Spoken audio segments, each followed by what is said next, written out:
Dear Diary, today I take the next step in being an ADHD life coach at Indigo Hub.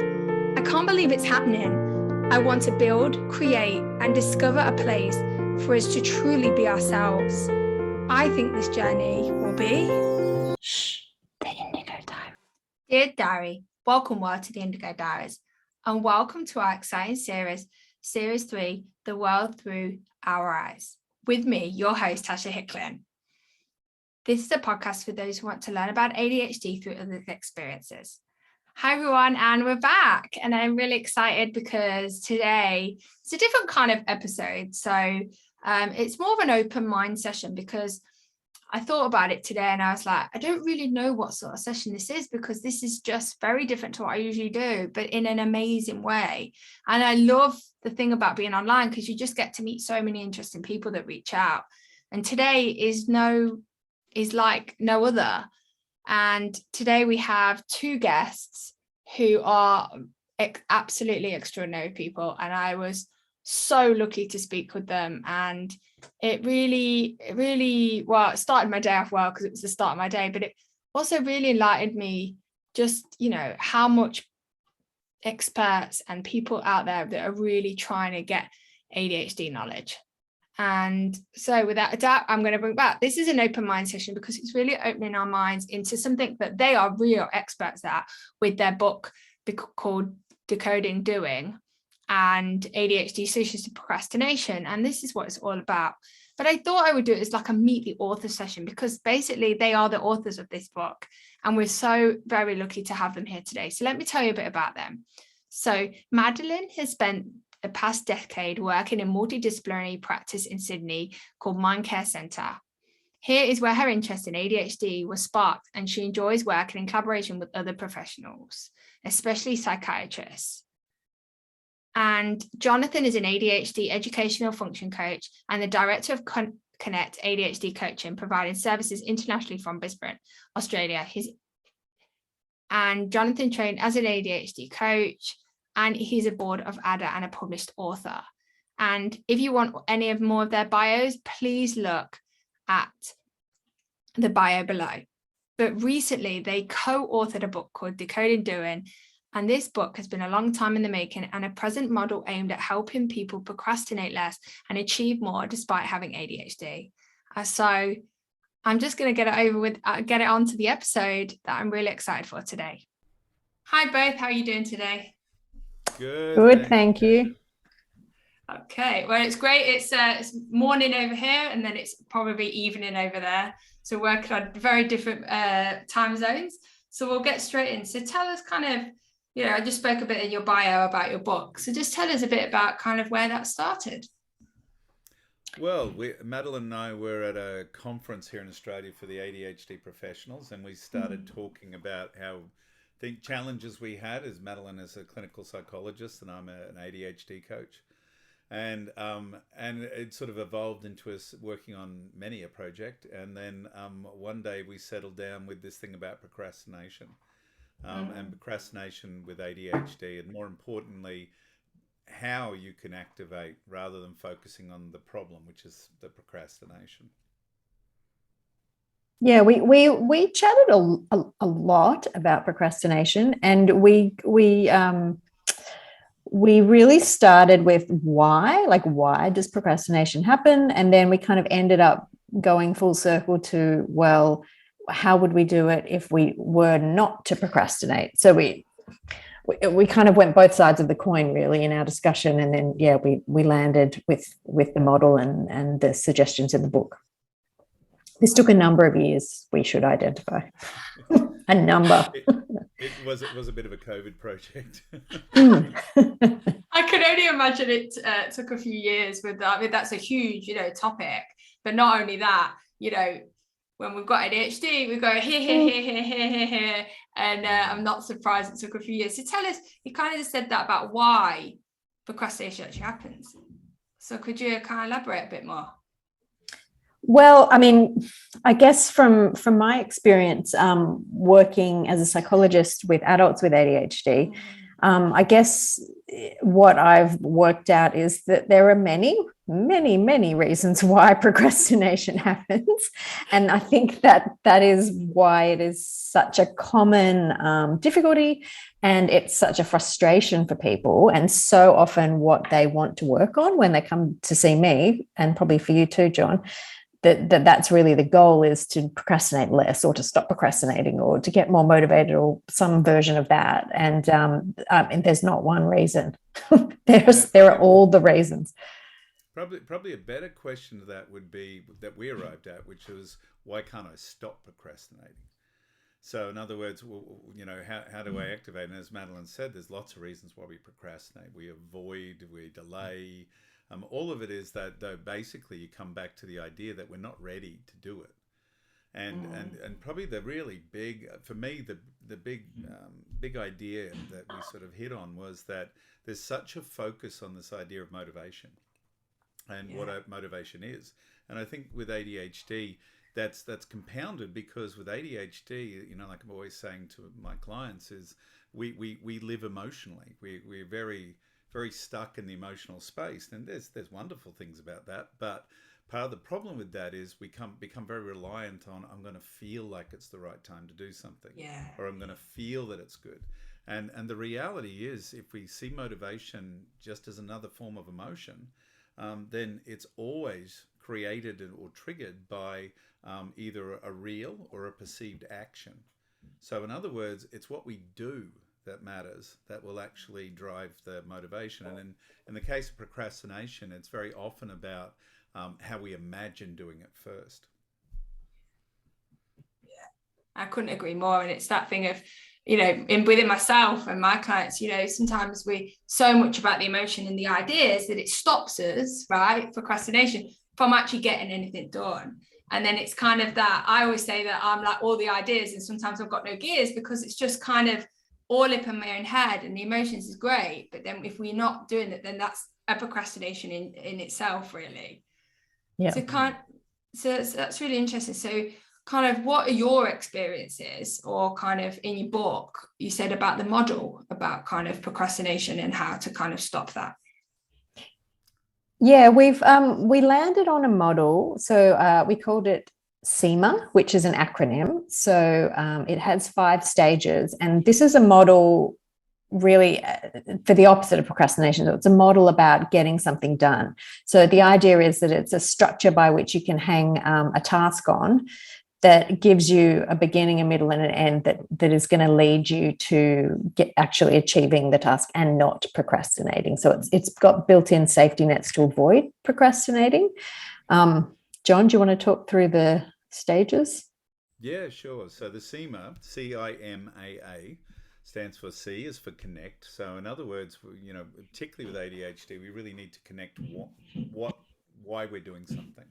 So, and that's sort of a big emotional piece in that. So in other words, what's triggered us to feel like that we want to do this? Was it a threat? Was it an opportunity? But even though we're talking emotions at that point, we're still actually organizing the emotions. It's still a highly attentional state, which normally we're missing with ADHD. Then the second stage is the imagining. And that's sort of, I've got to admit, my favorite stage, because this is the bit where we're great at imagining with ADHD, but we're not organizing our imagination. So in other words, we have to be able to imagine it as though it's really happening. And the more granular we can get with our imagination, the more detail we can see, the more real it becomes to us. And also, too, it allows us for a lot of things like error checking and stuff like that. Yeah. So now suddenly I can see myself doing it. The next stage is motivation. Because motivation is still a critical part of it, it's just not the driving force. It's stimulated by being able to see myself successfully doing it. And then we have the opportunity, though, again, to organize that further. So we can sharpen that motivation that's already there because we've imagined it, and it goes right back to that initial connection. And then the last 2 stages are ACT, which is the action of doing it, which is important because it's no matter how detailed we imagine it, real life is different. So we have to be able to, and there's a big component within that of problem solving, that we're going to come out with an idea of, what, I'm going to get up tomorrow morning, I'm going to do all those bills. But tomorrow morning, for no earthly reason, I may not feel really good about doing bills. Now, particularly with ADHD, right? So I've got to then solve that problem. I've got to have a process that keeps me in the action and helps me solve that problem. And then last but not least is achieving, which is the act of stopping and recognizing that, hey, it all worked. Because we don't do that with ADHD. And that's a massive deficit, because we don't recognize our own strengths.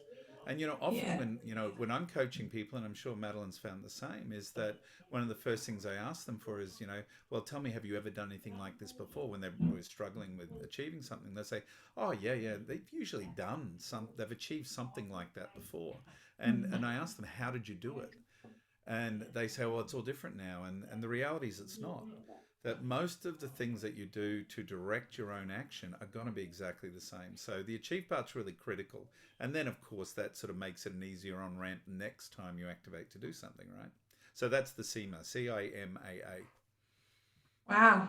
I'm just in awe. I think that the fact that you've got it as an acronym to make it easy for the ADHD mind to remember it, but also the fact that you've thought of every step, which is what Madeline was saying about the safety nets.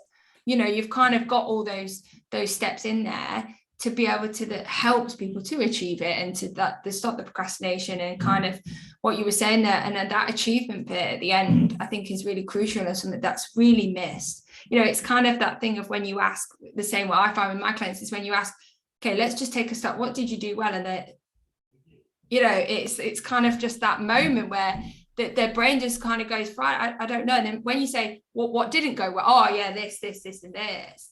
And the fact that you've got that built into the system to be able to get things done at the end is really crucial. And that the fact that you've got that, you've got a plan, but what if this happens? What if this happens? You've got a way around things. So it's really nice that within your kind of steps, you've got all those safety nets to be able, and you've literally kind of got the steps, but within the steps, you've kind of covered all the foundations, which is what someone with ADHD will need. And I think that's really incredible. Yeah. That was our attempt. But I was just going to say that in our efforts to get to that, we learned a couple of really interesting things. One is what you're talking about with self-esteem, in terms of people with ADHD often don't take the time to actually let the achievement land, and that really is very undermining and leads to all sorts of other issues. So we that dawned on us, but also that we kept trying to play with the model and trying to work out, like, where in the stages do we organize? Where do we have to get organized? This whole idea of getting organized. But then we discovered that really everything about this requires organization, it's not just one piece of the puzzle. So I think that was a really helpful moment for us in thinking about it, and then allowed us to build the safety nets that actually made a lot more sense and worked a lot better. Yeah. That organization of thought is such a thing with ADHD. And if you think about, going back to executive function modeling, you're thinking about, inconsistency in directing attention, or capacity in working memory. And certainly with inconsistency in directing emotion, and how those three features, I'm a reductionist. I like those three features of executive function. I think everything else is a spin-off of those three things. And if you get those three characteristics working together, you achieve organization. Now, without them working together, you cannot be organized. And this is where, and again, this is one of those big things with ADHD. We go through life thinking, hang on, why is it so obvious to everybody else, these little tricks of doing these things? And the thing is that we just haven't learnt it. Like, there's all this assumed knowledge that people with ADHD just don't have. I mean, I know myself, I routinely go, oh, is that how you do that? That's interesting. I've never thought of doing it that way. And, I tell my wife, and she thinks, I think I'm a genius and I've reinvented the world. And she says, yeah, that's how everyone does it, right? And I'm going, oh, okay, well, I didn't know that. And then she says, well, how have you been functioning up until now? And I said, well, that's a big mystery. So, but I mean, the other part of that too, within that model, the flexibility, and this was the other thing too, we wanted to create, you sort of start building these things, and you're looking for nice linear models. Now, the first thing was, as Mad said, organization is overarching everything. So at each level, we're actually looking at levels of organization, and that linked beautifully back into executive function. But the other thing that really I thought was amazing was it's completely fluid. Like, you might start with connecting, then you might imagine, but then, oh, hang on, wait a minute, I'm imagining it, and that feels really uncomfortable. It doesn't feel right. As I get towards conclusion in my imagine, I better go back to connection. And then, you know, you can bounce around within the model. And even the fact that achieving from the past will come into the model back in the front end as well. And particularly when you go into the ACT component. So, you know, as someone with ADHD, that was very attractive to me, is that you know, we don't have to follow a straight line with this, but they're components we can utilize. Yeah, and I think it's quite nice. It's not linear. And then, like, you know, one part of your life, you could be in the connect and imagination with one thing, but then something else, you could be in the achievement, which then will help feed into this. So it's just this continuum, isn't it? Of just kind of like almost kind of like a circle, or like you say, bouncing around each part. And I think that's really nice because it can be utilized in so many different parts of your life. Oh, to be honest, in every part of life, which is really nice. This, you know, this process that you've got can be looked at in many different ways, and it's just giving you that foundation to be able to go through the steps in your own way, which I think is really nice. How have you guys, like, so since kind of writing your book and getting it out there, how have you guys kind of what's changed for you since kind of getting it out there? Well, Madeline's not as frustrated with me every week as she used to be. Yeah. We now get to miss each other because we don't talk every second day. Yeah, we don't have these deep discussions, which usually spawned off into whole other areas. You know, when we start thinking about, hey, but while we were talking about that, I thought about this. What do you think of that? And I read this thing and that. So yeah, so I missed that. But yeah, look, I think in terms of my practice, it was exactly the reason I started doing it with Mad, was I wanted to consolidate. I mean, there was a lot of these elements, and you know, in coaching, use lots of different elements, but it was bringing it down to a nice, concise model. Actually helps with my coaching, and it helps my clients and given to it, and even to the extent that actually even finishing this book, I know that my recurring, when people say, so what are you going to write next, or what are you going to do next? I go, well, the next thing I do is going to be very different in terms of how I approach it, because you know, we both realized that the way we wrote this book was nothing like our model. Yeah, it could have been more efficient, it turns out. I'm going to ask you a question. Oh, God, no, carry on. I was going to say, who would have thought you could have done it in a linear fashion? Did you have the achievement at the end, though? That's what I want to know. Did you achieve it at the end? What did you do at the end when you finally wrote it? Oh, yeah. Well, sadly we're not in the same place, so we couldn't, you know, go to the pub or something and have a hurrah. But we did sit down with our loyal and patient partners and have a nice drink and open a bottle of champagne and really try to notice the moment. Yeah. Yeah, you were in lockdown then too, weren't you? Yeah, we were still locked down. Yeah. We were just locking everybody out of the state. We weren't in lockdown ourselves, but we were isolationist in the other way. So, but yeah, that was nice. We sort of cracked a bottle of champagne, but it was, you know, there was a point when we were writing, because you know, we got into it because we're passionate about it, and you know, I love talking to Mad. Mad's very smart, and she's got like great experience, and we bounce off each other really, really well. But with the book, someone said to me, "Why are you writing the book?" And we remember we had this conversation, Matt, where we sort of said, you know, it's about just capturing something in a really well-defined way. It's capturing an idea, a practice in a really well-defined way that sort of cements it forever. And it's not that you know, it has to live forever, but in my head, like, you know, particularly with an ADHD head, I think of a lot of stuff. And I apply a lot of stuff, but it can be quite fluid. And so the idea of solidifying it in words on a page was really important to me. And, you know, I've still got 4 copies leaning up against my speakers here in my office that I look at. And they're like, you know, 4 children. I won't give away these last 4. Yeah, I think it was really important to just firm it up in our minds, but also we wanted it to be small and to really be, you know, it's only a small book, and to really be usable and really written for the reader. So we wrote a lot and then took a lot out. But I was going to say, back to your question about what's changed, I think that for me, I think I focus a lot more with clients now on that imagination piece, in terms of like really trying to really acknowledge that capacity to be imaginative and think things through in their mind as a real strength, and really harness that to then move forward with whatever their goals are for the therapy that we're doing.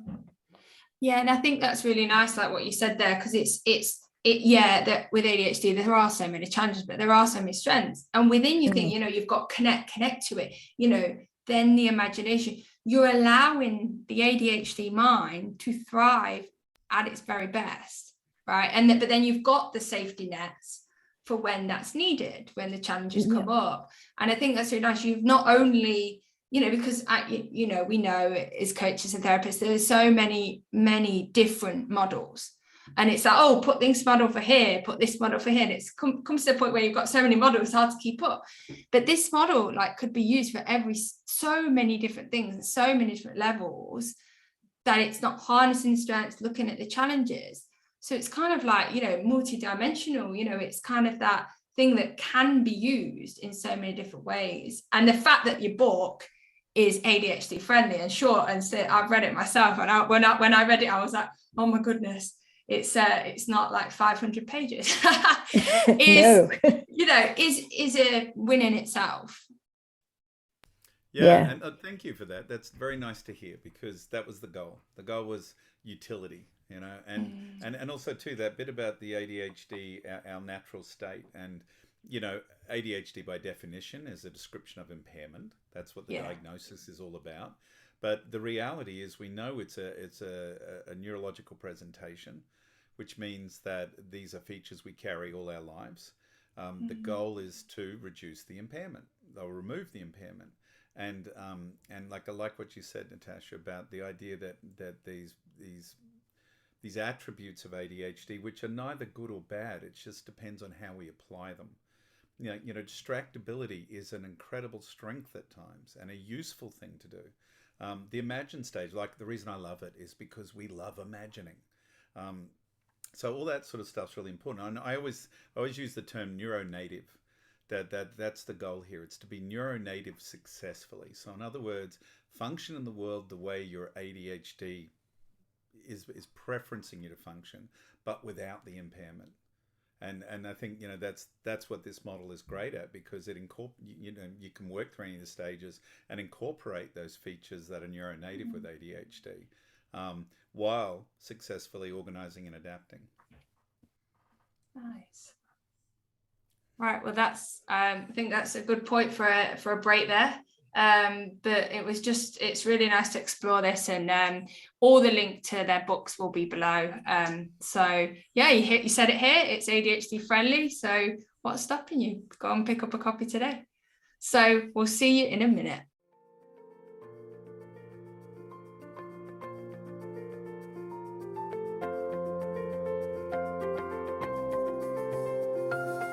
If you would like any more information on Indigo Hub or our Indigo support group, then please check out our website below, or our link to our social media platforms, or email at indigohub.adhd@gmail.com.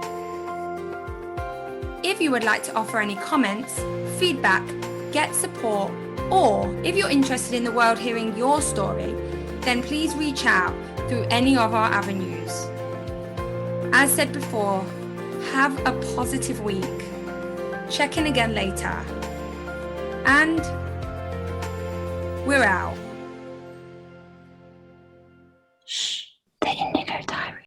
And we're back. And if you didn't join us before the break, we were talking to Jonathan and Madeline about their amazing book. And we're going to jump straight in, because I'm really excited to kind of look how we've kind of talked about the theory behind the book, kind of the approach and the model. But how have you guys kind of, modeled it, or how have you guys put this kind of into practice in kind of your practices or kind of your daily lives, or Adhd? So, tell us about that. Yeah. So, if talking about Adhd, so I'm on the board of Adhd, which is a very large ADHD adult organisation. I think it's actually the largest at the moment. They've got over 5,000 members at the moment. But I designed a new form of meeting for Adda, which was very much about, like, it's great to go and listen to these experts, but I often go and I'll take one or two ideas away, which is great. But then it's all up to me to go and implement them. Now, I do this for a living, so I'm hopefully pretty good at implementing them. But you know, for a lot of my clients and a lot of people out there with ADHD, it can be a bit of a, you know, it's a tsunami of information, and then what do I do with it when I leave? So I designed a new meeting format for Adda, which is based around sort of a workshop format, and they're called Sparks. And basically in these Sparks, they're intensive meetings. So you come into the meeting, the focus is on the attendees. We have a lived experience expert who's the host, who's there to translate it into the ADHD experience. We run them through Zoom, and then we have pre-recorded experts, and we do that on purpose because I don't want it to be about the experts. I want it to be about the content, and the content needs to be constrained and designed so people can hear an idea and take it away and apply it immediately, because for each 15 to 20 minute expert bit, there's a 25-minute breakout session where you break out into smaller groups with a facilitator. And we've got some wonderful facilitators at Adda who will take the group through working through some exercises, applying the idea that they've just heard. And we do that a couple of times, then we come out of it. And then after about a month or two after the meeting, we come back and we do a reunion meeting where we come back and say, well, did you change anything? And what have you done? So it's sort of more like group coaching. Now, Madeline and I were invited, well, because I designed them, I invited us to go and present our book. So the first mini Spark, we're calling it, was a 2.5-hour Spark called Decoding, which is the name of our book. Now, the idea of it was we did the connect and the imagine stages out of the book and workshop those. And look, the feedback we had was lovely. It was wonderful that in the meeting, people said, you know, well, firstly, people were a bit surprised at how long the meeting was. So we need to communicate that better next time. But they said, no, it was really amazing. They had real aha moments in these little breakout groups. And they could all feel heard and communicate and apply the idea straight away.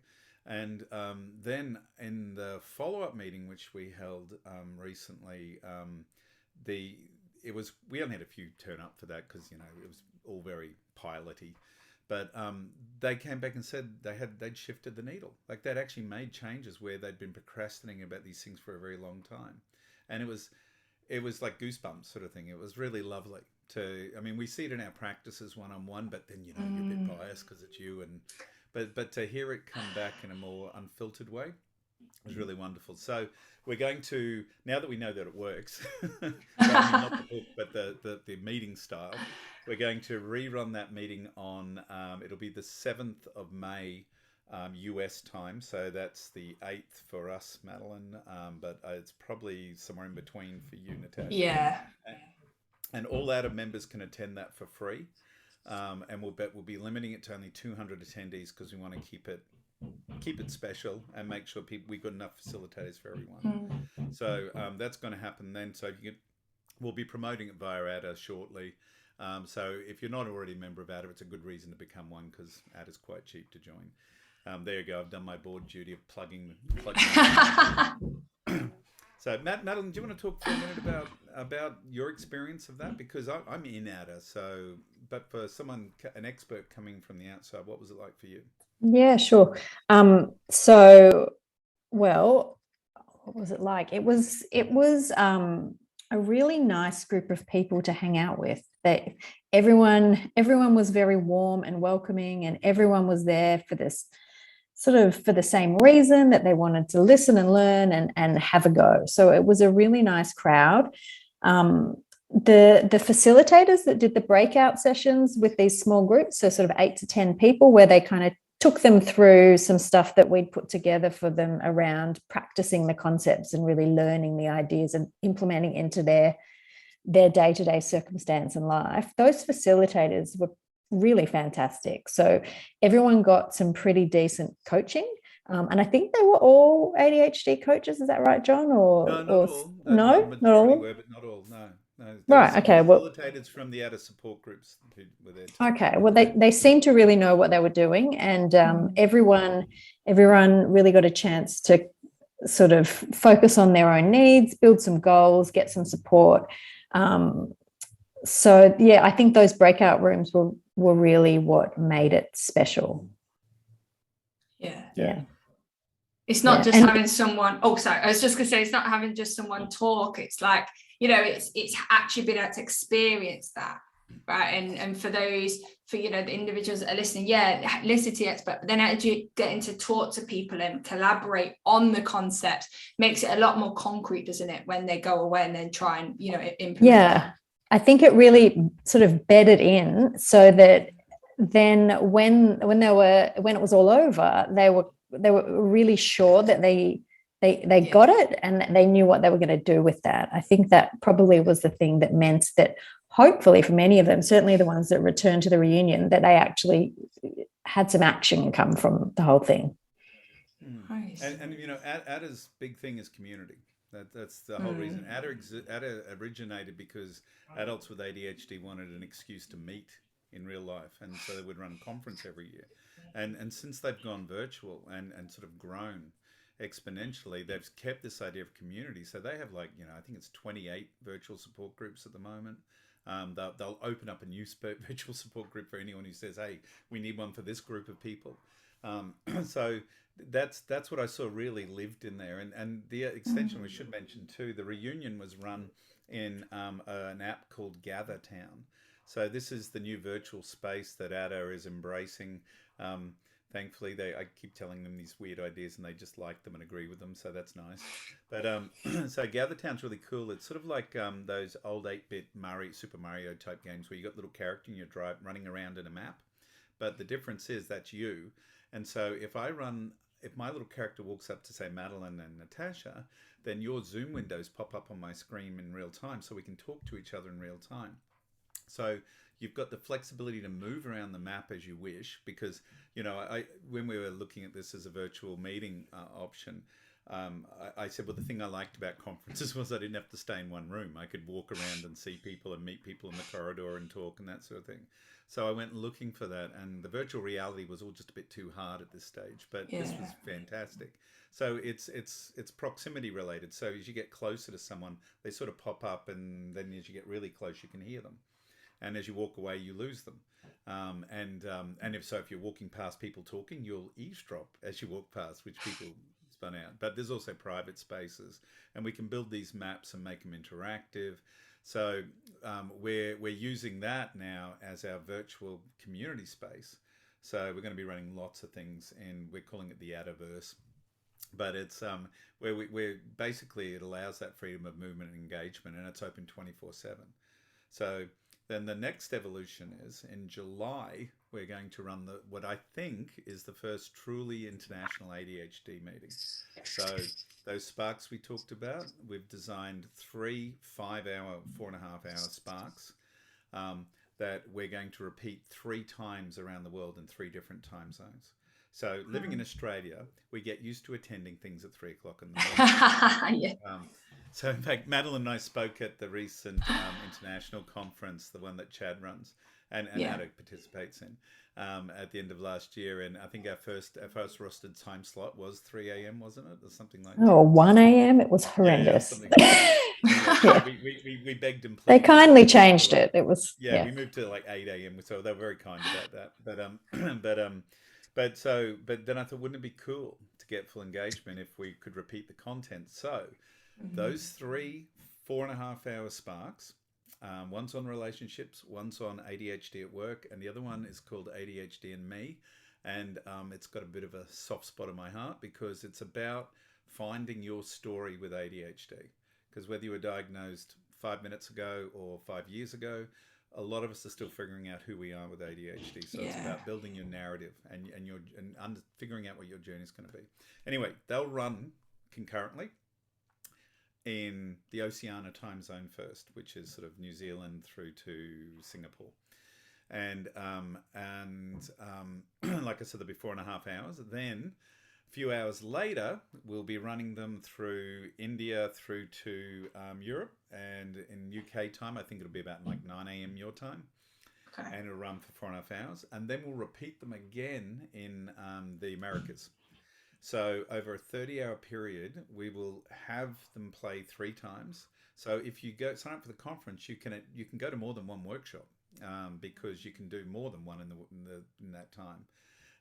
They'll all be live facilitated with the recorded experts, which is another reason why I wanted to do it that way. So you'll get the same experience with the same facilitation team, the lived experience support. On top of that, we'll be running the Adverse, the gather space, for 30 hours consistently in the background. Wow. So for 30 hours, you can go in there and hang out with people from all over the world with ADHD. And in fact, we're just about to start reaching out to ADHD groups all around the world, including meetup groups, and inviting them that if they've got a couple of people who want to come and run a stand of some sort that says what they do, they can have a video stand, they can have a poster stand. So for no charge, we'll let a couple of their members come and we'll build their little stand in the Adverse for them. So they can be there to meet and greet people from their country as they arrive and that sort of thing, or from other countries. So it's I'm very excited, as you can hear. I can hear, and I remember when we first met, when you showed me, I got excited. I remember it was like 8 a.m. my time, and I was a bit sleepy. You just like started my day off when you started showing me around this world on the computer, and it's that thing that, like, so your book, you know, is sparked some, you know, these spark meetings, and then you've then took that. And then the conference, which is amazing, because I think, you know, you guys know, being in Australia, a lot of the stuff sometimes, you know, is in the, you know, 3 a.m. And I used to remember that when I lived over there.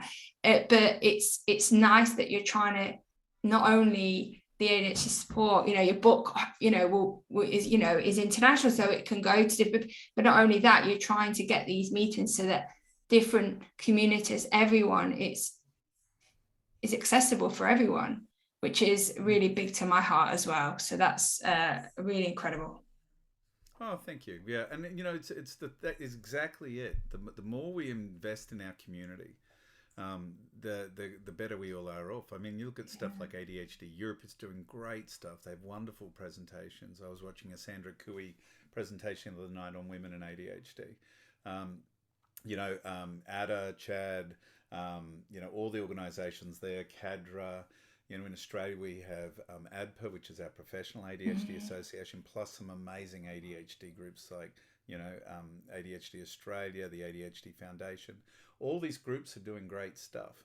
And, you know, the secret is, if we can connect them all, then we can start sharing and stop reinventing the wheel. And, the thing Adhd taught me was that, I really think the way you make change is you do it at the coalface. You at the grassroots level, you ask people what they need, you develop it for them. And then when everyone gets used to having it, they turn around and demand it of their politicians. And I think that's the way you grow, social change.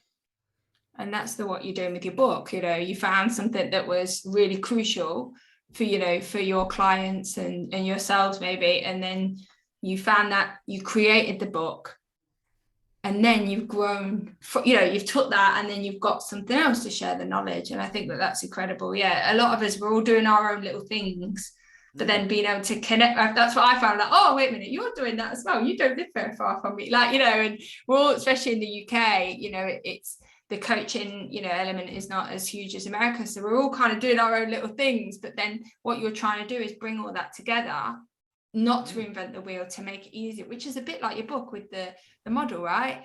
Make it so it's a model that's accessible for so many different areas, or for every area of people's lives, rather than doing their own little things in every different part. You're just trying to make it simpler for everybody, and just trying to bring that everyone together, which is huge. And well, here's an ADHD spark of the moment for you, Natasha, and you don't have to say yes now, but wouldn't it be cool if there was a great ADHD podcaster who live streamed from the Adverse during the meeting?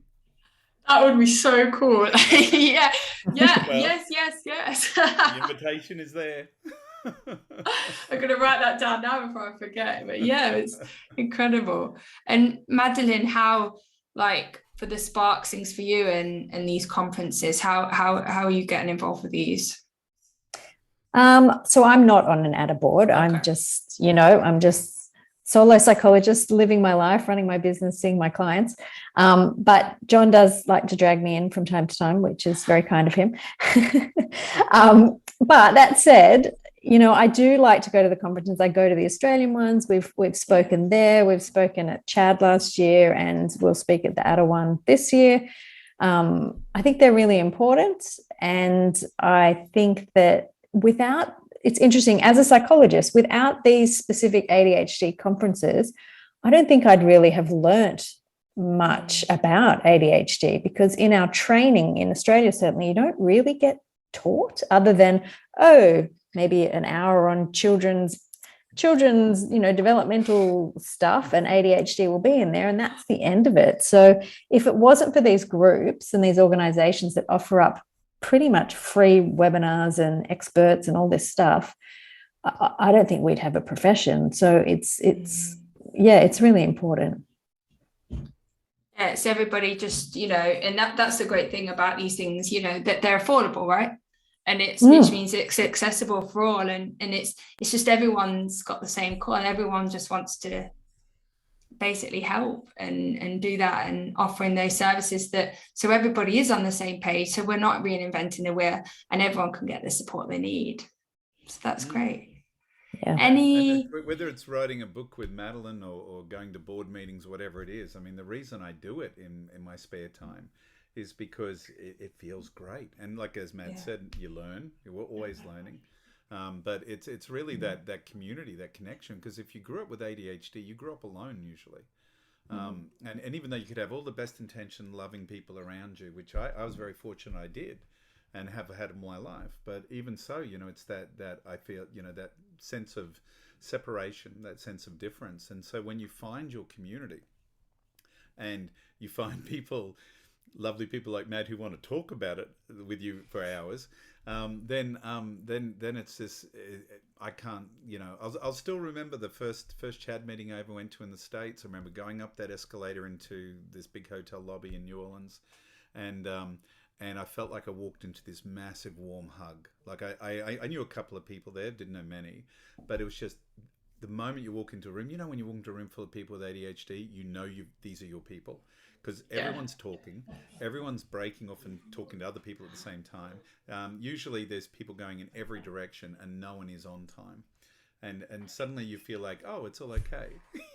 So, yeah, I love that you added the time in there. No one's on time. And it's just that you've not got to explain it. You're not going to go, I'm 5 minutes late because of this. It just... You get it. If someone goes, oh, wait a minute, I'm just going to go over here, you've not got to be like, oh, well, have they gone? No, because everybody just gets it. And that's the amazing thing about this community, is just having people that get it when you've been on your own for so long. You know, a lot of us have. So, I mean, any kind of last thoughts from either of you? No, you've asked. Now we've all gone blank.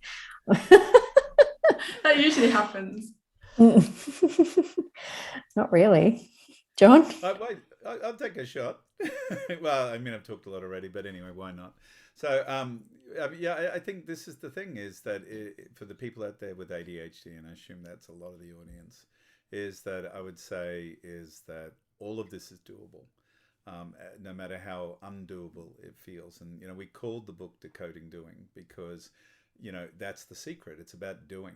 So if you have ADHD, the mission is to figure out, firstly, what you want from life, and then stop at nothing to figure out how to do it. And if it fails, that's okay. That's part of growth. We're meant to fail. You know, we don't have to be so adverse or frightened of it. In fact, we need to throw ourselves into it again and think, what do I need to adapt? And you can do it. So, yeah. That's a great last word. You can do it.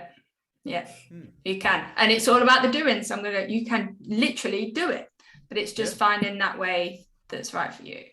And and now we're dancing remarkably close to a particular brand thing that we. Oh yeah. So we won't do that because they're definitely not going to be a sponsor. So we'll get off that. So where can the listeners find you? I'll write all the stuff below, but just you know, so that people know. You go first, Matt. Find us. Okay, so, well, I'm in Sydney, Australia, but I have a website. It's Madeline O'Reilly Clinical Psychology. And our book also has a website, decodingdoing.com. And it is for sale through Amazon at the moment. You can get it as an ebook or a paperback. John? I'm based in Brisbane, Australia, and my professional website is connectadhd.com, and you can find out about all of the stuff I do there. I'm on LinkedIn, and I'm involved through Adhd. If you want to get to me through Adhd or access Adhd and find out about anything there, it's adhd.org, so without the A on the end, adhd.org. Yeah, you know where the book is, and that's probably it. Great. And if you're thinking, oh my goodness, where's my pencil, where's my pen, where's my paper, I've not done it, all of this is written below in the information, so you can get it from there. Just want to say a massive thank you to both of you. It was an absolute pleasure connecting with you this morning and discussing your book. And I definitely, from a person that's listened to it, really, really couldn't recommend it anymore. So thanks to both of you. Thank you for having us. Thank you. And that was the great Jonathan and Madeline, and it was such a pleasure to have them and to talk about their book. And all the details of everything are below, as always. And next time we'll be back with another series 3 and another exciting guest, hopefully. And really, really excited. Actually, no, it will be series 1. Got in my head there, where someone will come and tell their story. I'm really excited to go back to series 1. And yeah, and just, I just want you to have a think about, where you are in your life. You can do it, and you can achieve what you need to do, just like Madeline and Jonathan have done themselves, and they bring to so many people. And I hope that you got some out of today, because I know I did. Have a great week, and we're out. Dear Diary, as Indigo Hub's process goes on, it makes me stop and wonder, could there be more for us? More light, more experience, and more ways to see the world through our own eyes. I think this journey will be